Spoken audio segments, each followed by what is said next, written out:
So good morning, everybody. I'm Dick Wagner.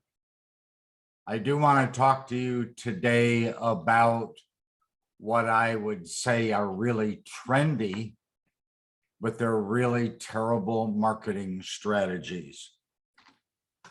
I'm going to, let's see if I can move forward here. One of the very popular things that is happening today is spamming and texting that, I mean, if you're like me, you're getting dozens and dozens or hundreds of emails every single day. And let's face it, 95% of them are garbage, not worth even opening. So we just simply delete them. When you're sending a text, and text has become very, very popular, it really needs to be relevant and it needs to be current. One of the things that we've learned over the last several years, especially since about 2018, 19, around the beginnings of the COVID thing, maybe a little before, is that text messaging has become very, very popular, but we have learned to send personal text messages to specific people rather than doing a broadcast to dozens or hundreds. And one of the very effective ways to send a text message is to send it with a personal video. And the personal video needs to be as simple as on your cell phone, recording yourself saying, "Hey, Bob," or in other words, Bob is the plumber. "Hey, Bob, just wanted to remind you of our referral service. Hope to hear from you soon. Thanks, Jill." And that's all you have to say. It's 30, 45 seconds of that video. And it will be read, it'll be read, it'll be watched. And those kind of text messages with an attached video are very, very effective.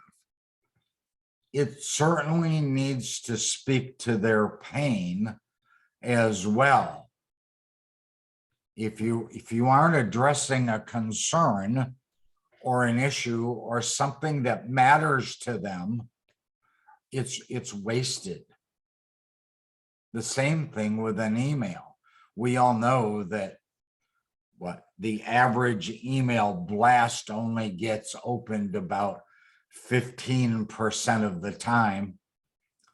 We at the Crest Network have done a lot better job of perfecting that particular those numbers, and we're pretty pleased that we have moved that needle from 15% all the way up to at times 31 or 32%. Most of the time we've been running about 30%. And keep in mind, we're sending out a newsletter that it is being received by 18, 1900, 2000 people at any given time. So when you can take that number and move it from 15% to 30%, that's a huge increase of people watching or reading your email. Failing to do the research on your project or your prospect.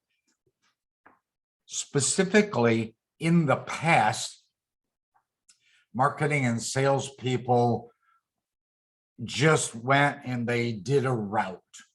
They visited a certain number of people and they just simply did a route.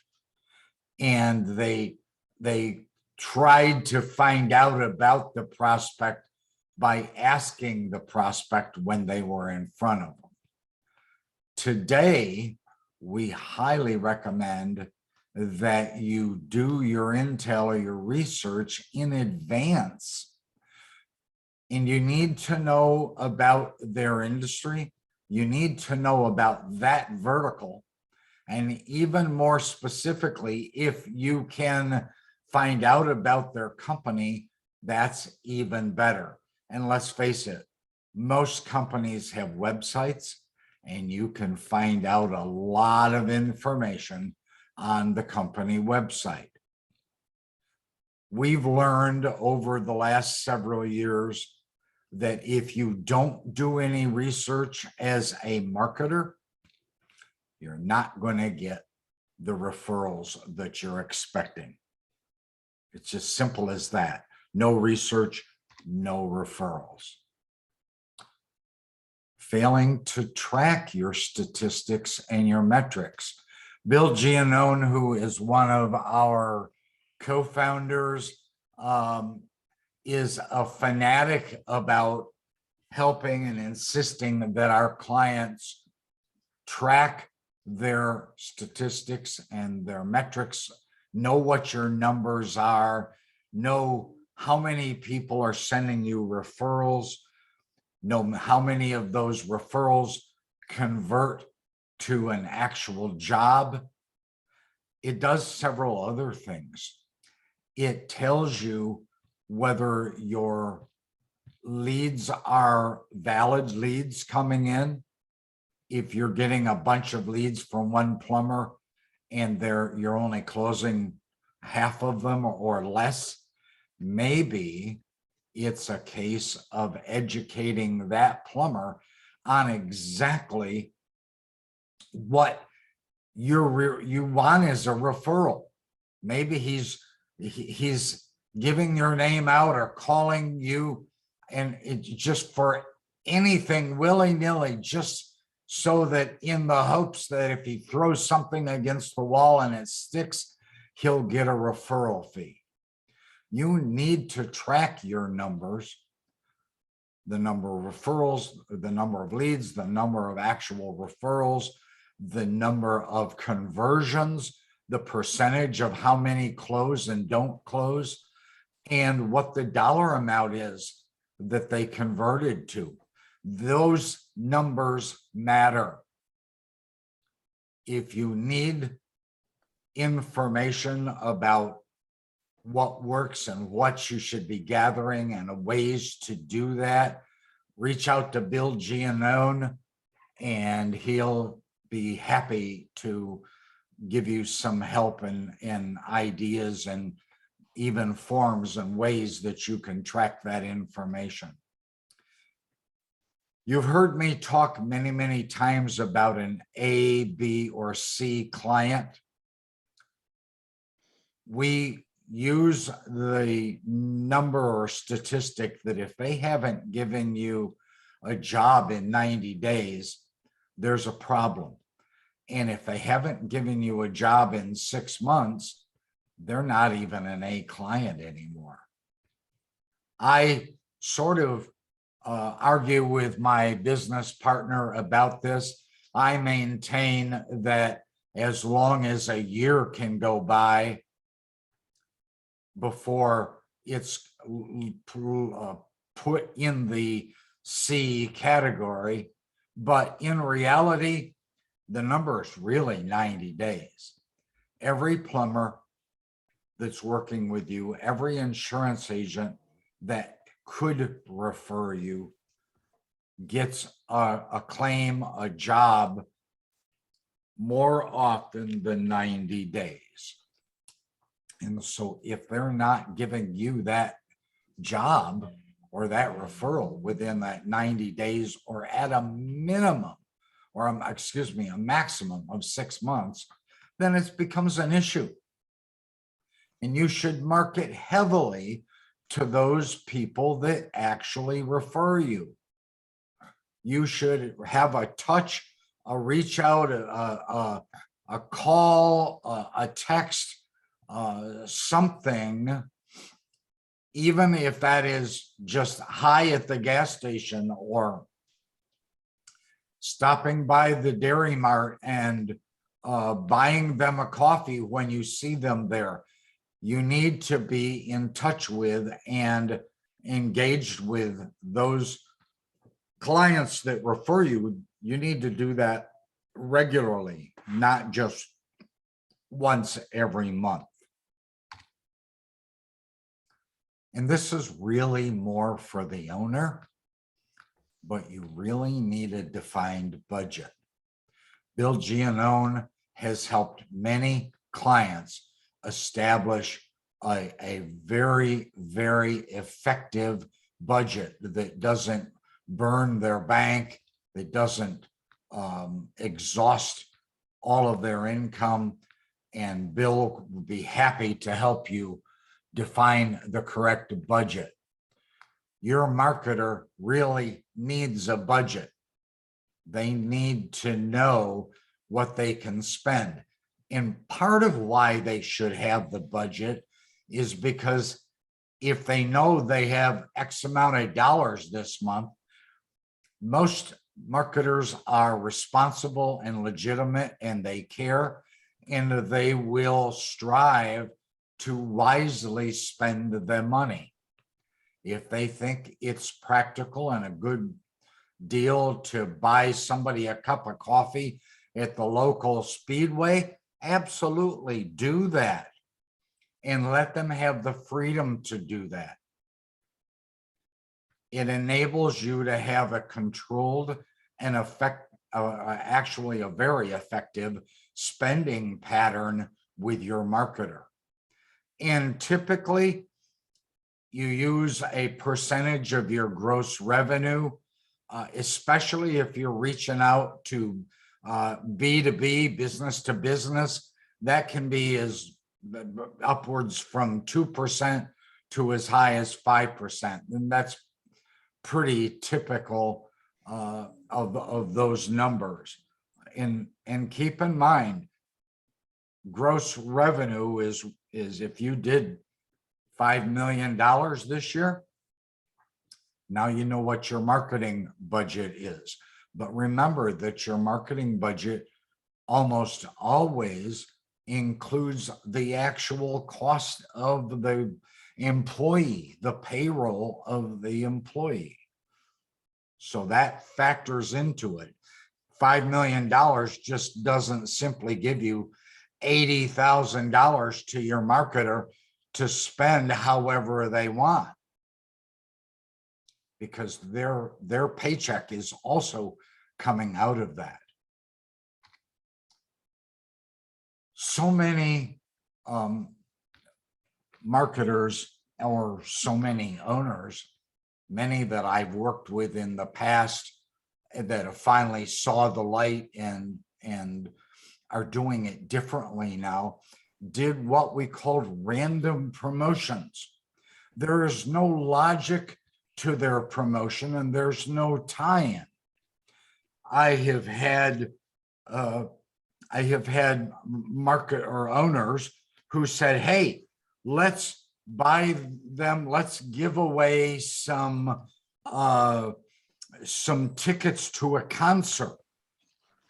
And so then their idea of having some sort of a logic or tie-in is they want to give away tickets to Bruno Mars or Justin Bieber or Taylor Swift. And if you think about it, 75 or 80%, even higher maybe, of your client base isn't going to listen to Taylor Swift. They're not going to go see Justin Bieber. Maybe my 16-year-old granddaughter will, but anybody that's 30 and above is not, and those are many of your customers. You need to write out your promotions. They need to follow in a logical step or process stages so that one builds upon the other, which builds upon the next, which builds upon the next. And you can't remember them all, so you need to write them out. And they have to be logical. Like I said, you're not going to give away tickets 1 month to a Justin Bieber concert. That's not going to be well received by most of your clients. Make sure that your promotion builds your brand. It has to make sense not only to what you do, but why they might care, how it might matter to them. And then not having specific client targets. You all know, and at this stage of the game, every single one of you that is on this webinar knows that there are what we refer to as verticals in our industry. It could be as simple as a hotel vertical, or a plumbing or plumber vertical, or a property and casualty insurance agent vertical. But when you're doing those promotions, you don't necessarily want to do a promotion as a one size fits all. You have to know who you're doing your promotion for. And if you have multiple clients, or in this case, multiple verticals with different clients in those verticals, have multiple promotions. What works for the plumbers does not work for insurance agents. Remember, promotions should be geared to touch them, to solve their pain, to answer their concern, to help be top of mind, to help them aware of you. If your promotion doesn't motivate them to refer you, your promotion is a waste. If you're giving away a quad runner, $5,000, $6,000, $7,000 to a plumber group at the end of the year, and it doesn't motivate them to send you referrals, in addition to the fact that you're going to pay them money anyway, if that doesn't motivate them, you should be saving that $6,000 and taking your family on vacation. It'll mean more. It'll be better. Have a promo or a giveaway that makes absolute sense. Don't have too many campaigns. And I don't mean within the different verticals. If you have 3 verticals and you want to have 3 campaigns, absolutely. But don't have 3 different campaigns going at the same time within one particular vertical. Keep it simple. One campaign or one promotion at a time that builds on what you're offering or what you're doing, and it expands so that the next promo or campaign builds upon the previous one. Plagiarizing and using non or unoriginal content. When I first started out, probably 15 years ago, and we got a website and a blog site, and we started blogging. I did at that time take an article that I thought was a really cool article and essentially plagiarized it. Well, that all changed when the Google algorithms started penalizing you for plagiarizing other content on other websites. That forced me to write original content. It forced me to think deeply and be real and write content, original content that speaks to the client. It has to be relevant to them. Hey, Gary, how are you? Oh, good. I never heard back. Did you get a hold of your son? Somebody's got. their- Yeah, and he just talked to them, and they haven't decided what they're gonna do I'm yet. sorry. They haven't even called their Gonna- insurance company. Try They don't need to call to yet. Okay, mute this person. Feasible. I always like. Gary, would you mute Write it all yours? up, so when they come. Gary, Right away versus then putting in a number that's too low. Just one. Gary, please mute your monitor. There we go. Sorry about that. I think he just forgot. So please don't, you're going to get penalized if you put an article on your blog site that was on another website. You're going to get penalized. The algorithms for Google and the other websites are really heavy toward that. Make sure that what you write is relevant. And I started to say this, and that is, you can write an article. If you're trying to reach out to homeowners, an article about preparing your yard for the springtime, or preparing your grill for summer grilling, or in the winter time or leading up to winter, getting your outdoors winterized, prepared for winter. Those are relevant topics that speak to that particular client, your end user. So in my particular case, most of what we write about today, or we do videos today, is about things that matter to the disaster restoration or the roofing industry. That's what we're trying to speak to. Those are the people that we're trying to be top of mind. So our information, the articles that we write, or the videos that we do, are directed at them. And I can tell you that although it was initially quite painful, and I sat down at my computer and hit the word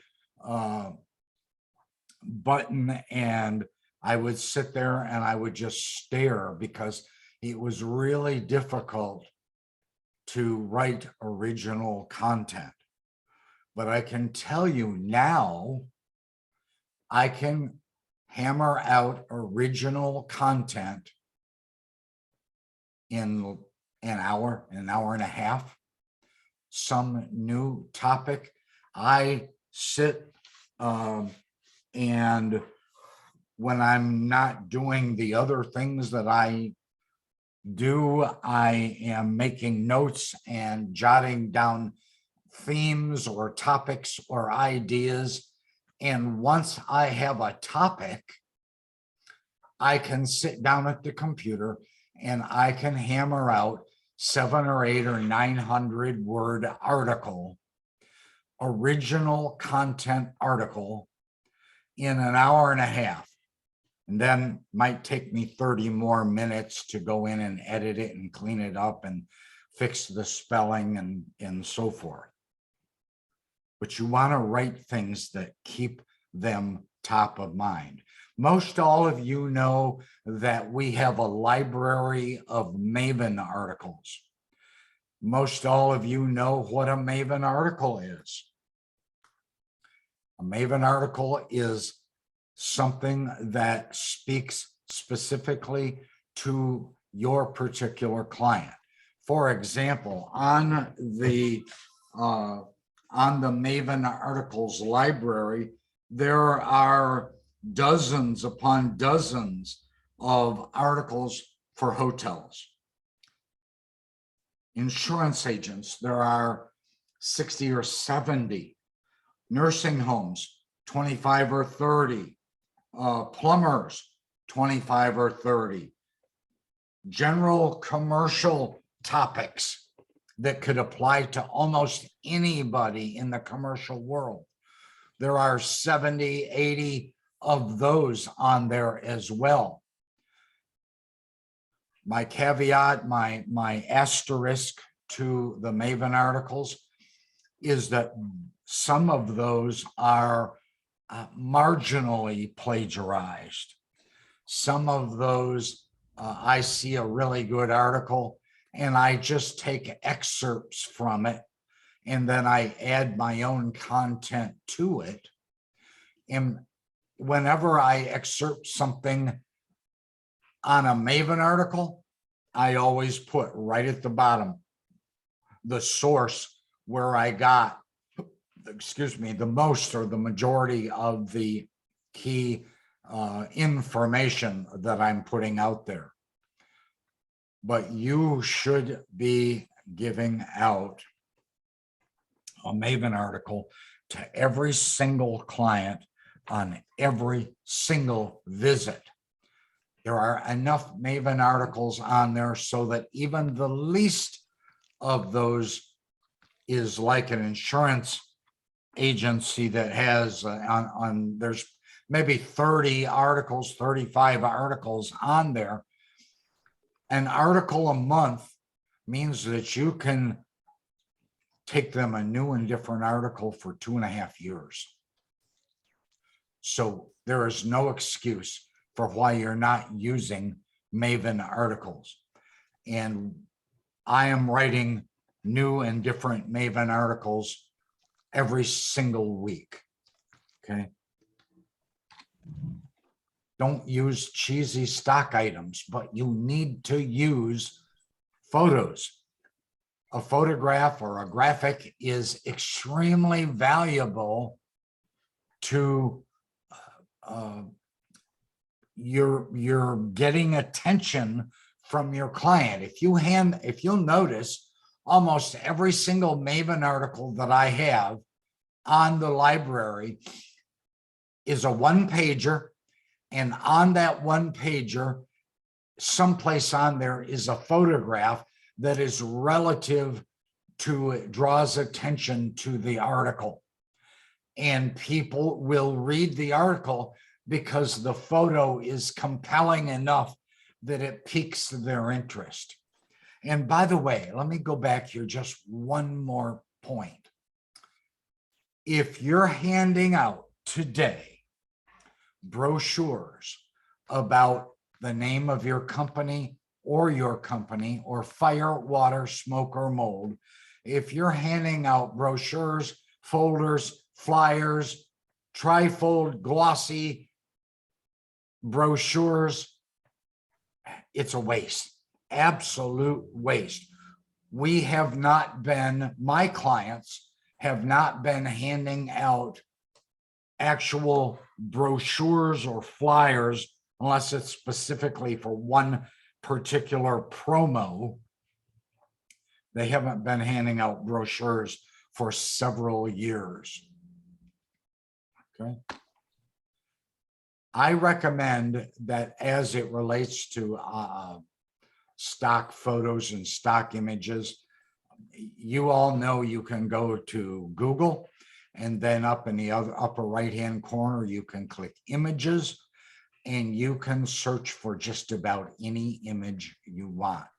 Every image that appears on the internet will eventually land there, depending on what you search for. You can even search for people's pictures. I recently did not have a picture of Scott Tarpley, who is the owner of Disaster Equipment Incorporated and the drying team. I wanted an updated photo of him. And so I went on to images, and there were images of Scott Tarpley, several different Scott Tarpleys, but the Scott Tarpley who I knew and recognized, his photo was there also. I recommend you go to iStock.com and you bite the bullet and you pay the $100 a month or 125, whatever I pay. And it gives you access to millions of good, clean photos in 3 to 5 different resolutions so that you can get a very, very high quality photo, or you can get one that's less quality. You do have to pay iStock for it, but it's well worth it to have instant access to photos. You can search for the word ego and it will bring you up 2,000 different graphics with the word related to, or some graphic that has something to do with ego. So don't use cheesy stock photos. Don't steal them from images on Google, and be original. Come up with something original. I also recommend that you have a free download of an ebook.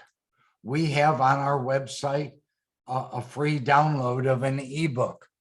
If you want to learn how to market to the commercial world, you can go to our website and click on download the ebook, and it'll ask for very, very basic information. When you offer an ebook, it needs to be free, and getting that ebook needs to be pretty simple.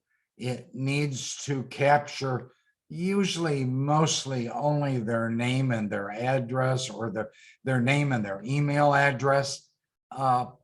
There are times I saw an ebook that I wanted to download and read, and you had to give your life history. Name, address, phone number, email address, company name, company address, on and on and on. That's unnecessary. And if you're trying to get them to read it or download it free, you want to make it as simple and easy as possible. The information that they download should be compelling enough that if they're interested, they'll reach out to you. At a bare minimum, if you capture their email address, you can immediately respond after they download it. Thank you for downloading my commercial ebook. I'm always available to chat. If you want to reach out to me, my phone number is 419-202-6745, and send that off to them. And then maybe a week later, remind them again about that download. Maybe it wasn't convenient for them to reach out to you at that time. So remind them again a week later by sending them another follow-up email to them. And then some bad ideas that I've seen, and recently on a Department of Education website, they were promoting something and they spelled the word spelling like I have it here, only one L. And come on, it was on a Department of Education website. How embarrassing. Do you think that killed their credibility on that issue? Another bad idea is to quit a promo or a strategy before you've given it enough time. You should plan out what the strategy is, what the promo is, and then set a timetable. We're going to end this promo in 30 days or 60 days or 6 months. But give it the appropriate time that you've allotted to see if it's going to work. You will be surprised at how many times something doesn't even catch fire and get going until weeks into the promotion. Another bad idea is to ignore your competition. I know there's a school of thought out there that says, just keep your head down, move forward. Don't pay any attention to what your competition is doing. I completely and absolutely disagree with that. You don't have to fixate over them. You don't have to pay such close attention that it keeps you up at night, unless they're doing something that's incredible and you need to come up with something even better. But be aware of what your competitors are doing. Know the players, know what they're offering, know what they're talking about. Also, know what their weaknesses are, because you can capitalize on their weaknesses. I have a marketer right now who found out from her insurance agents that now the competitor, the XYZ restoration company, bragged about on their website 24/7 service, but they did not answer their phone after 5 o'clock on Friday. And they didn't answer that until Monday morning. They had an answering machine and they did not respond to those calls left on the answering machine until Monday morning. What a perfect way to start talking about this.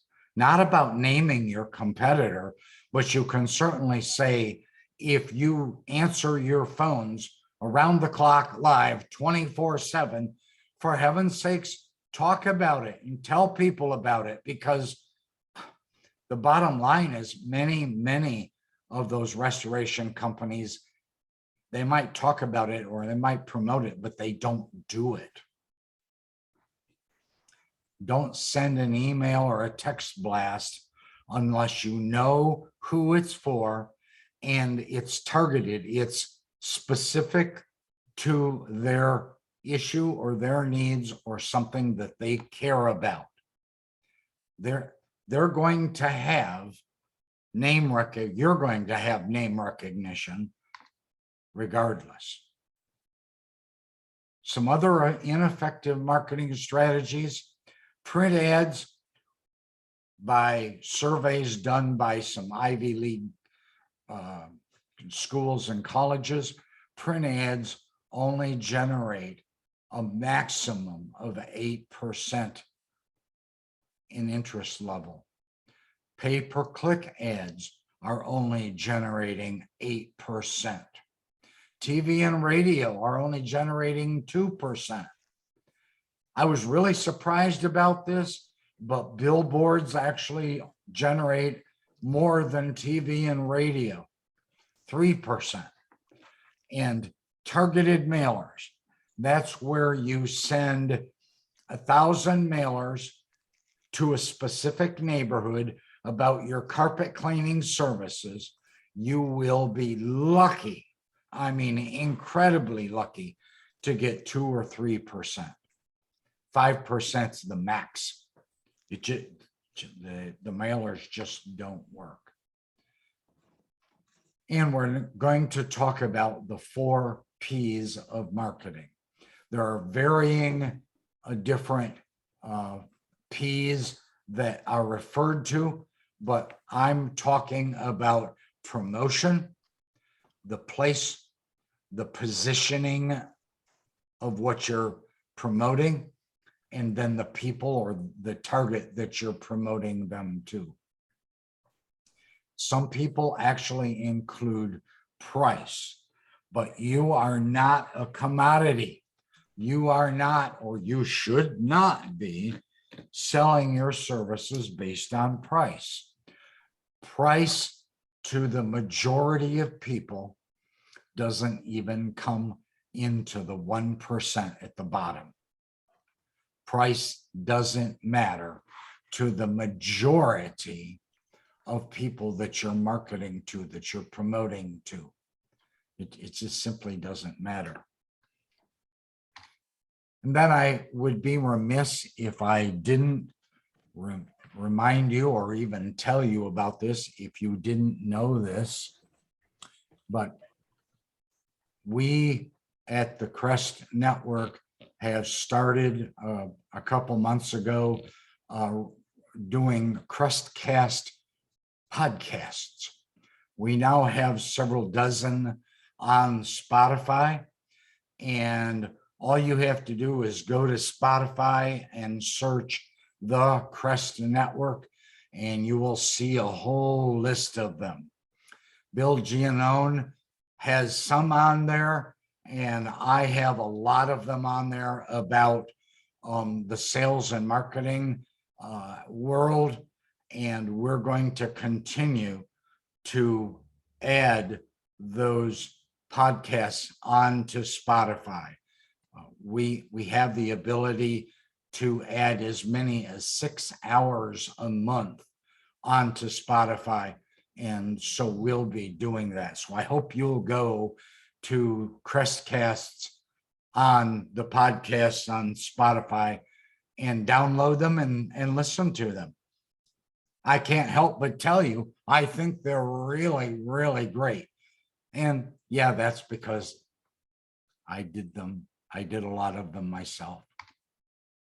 So today I talked with you about terrible marketing strategies. Thank you on behalf of the Crest Network, on behalf of Bill Giannone and myself. We appreciate so many different people logging on and listening. We'll talk to you next time. Bye-bye.